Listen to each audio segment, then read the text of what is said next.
করছি, ওনারা রাজনৈতিক সাহস দেখাতে পারছেন না সিদ্ধান্ত নেওয়ার ক্ষেত্রে এবং সংস্কারের করার ক্ষেত্রে। এবং এটা সবচেয়ে বড় একটা জায়গা হলো আমাদের সরকারি কর্মকর্তাদের বেতন ভাতার বিষয়। দেখুন, আপনি 6 মাস হয়ে গেছে, আপনি এই বেতন ভাতার সিদ্ধান্ত নিতে পারছেন না। কেন নিতে পারছেন না? একটা তো বড় বিষয় আছে আর্থিক সক্ষমতা।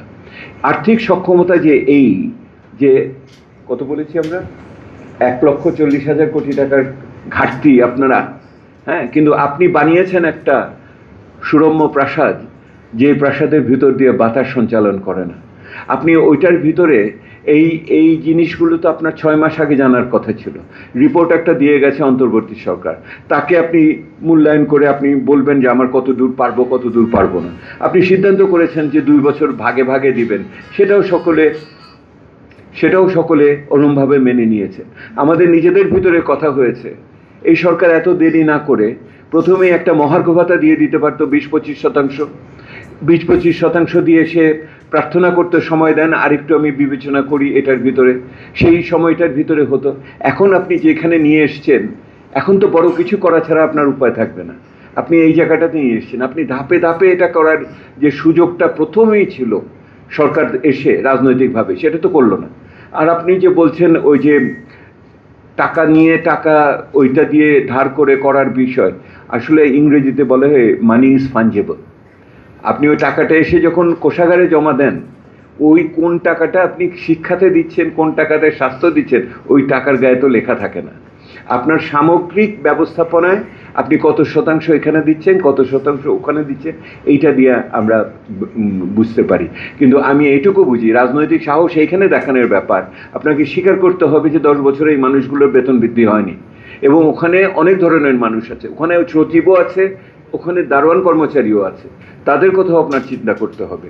সেহেতু ওইটা চিন্তা করে আপনি একটা রাজনৈতিক বিবেচনার ভিত্তিতে, নৈতিক ভিত্তিতে এটার সমাধান করতে হবে। এটাকে ঝুলিয়ে রাখা কোনো সহজ, এটার ফলে এই সমস্যা চলে যাবে। You can't wish it away. আপনি এটাকে না চিন্তা করে বাদ দিতে পারবেন না, এবং এটা যত দেরি হবে তত বেশি কিন্তু এইটার পরিস্থিতি আরও জটিল হবে বলে আমাদের মনে হয়, এবং এটার ফলে সরকারের অন্যান্য কাজকর্ম কিন্তু ব্যাহত এবং বিঘ্নিত হবে বলে আমাদের কাছে মনে হয়। শেষ করি আপনাদের জন্য, সেটা হলো যে আপনারা বারবারই এটা জিজ্ঞেস করতেছেন। একটা তো আমি প্রথম আলো ইন্টারভিউতে বলেছিলাম, দিতে তো চাই এ, টানে তো বিয়ের দিকে। এটা দিয়ে আপনি আমাদের মনোভাব বুঝতে পারছেন। দিতে চাই এ, কিন্তু টানে তো বিয়ের দিকে, মানে এ তো হয়তো হয় নাই, এইটি বাস্তব।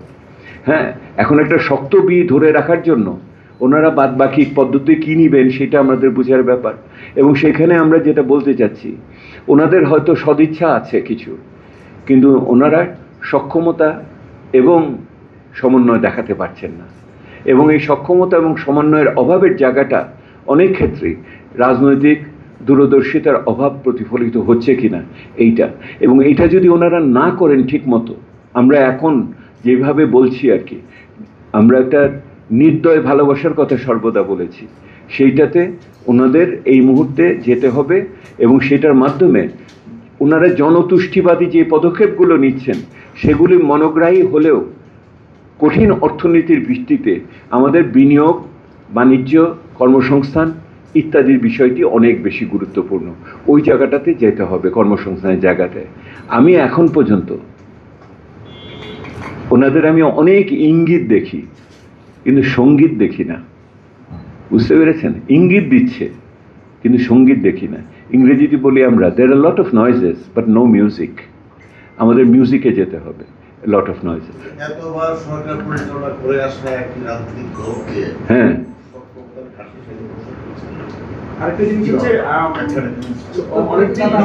ওনার 31 দফা করেছেন, ওনার নির্বাচনী প্রতিশ্রুতি তৈরি করেছেন, এর আগে 12 কত দফা ছিল ইত্যাদি। ওনারা তো অনেক কাজ করেছেন, ওনারা দেশে কাজ করেছেন, ওনারা বিদেশে কাজ করেছেন।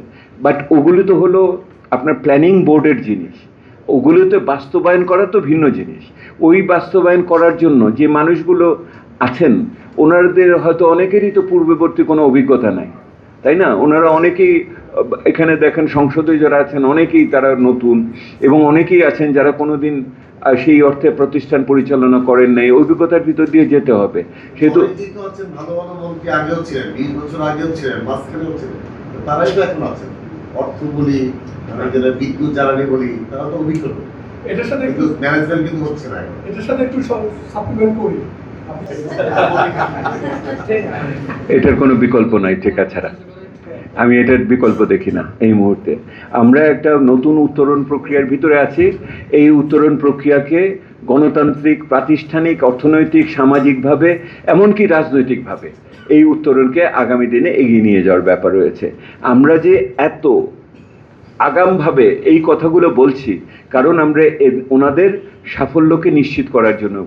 ওনারা সফল না হলে পরে বাংলাদেশের আর বিভিন্ন ধরনের বিপর্যয়ের আশঙ্কা আমরা এখানে দেখি, সেহেতু ওই ধরনের কথাই আমরা সেখানে বলছি।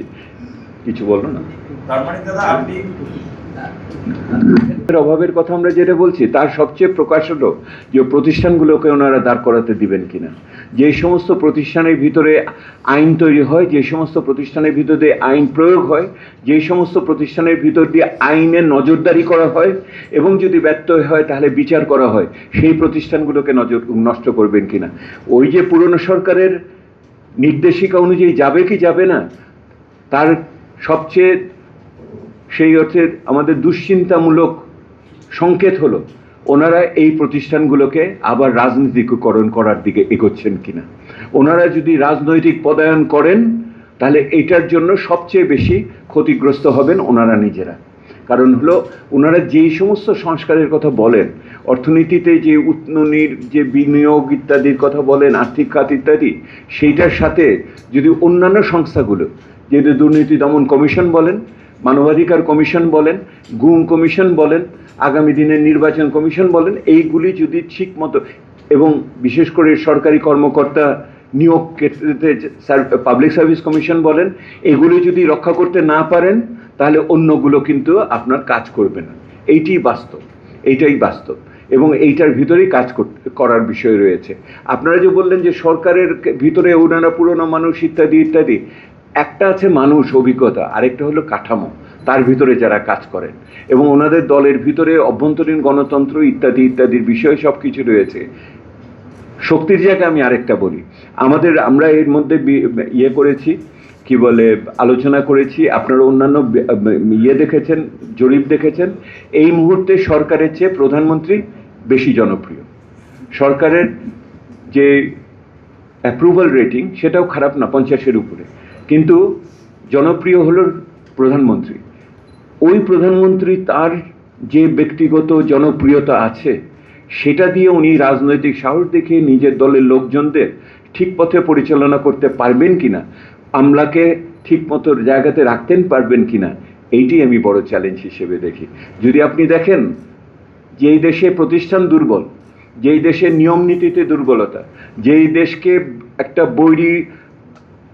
বৈশ্বিক অবস্থার ভিতরে পরিচালনা করতে হয়, সেই সমস্ত দেশে কোন পথে যাবে তার নির্ভর করেছে অনেকখানি নেতৃত্বের ক্ষমতা এবং যোগ্যতার উপরে। ওই নেতৃত্বের ক্ষমতা এবং যোগ্যতাও একটা বড় জিনিস হিসেবে আমি কয়েক মাসে আসবে। ভালো থাকেন।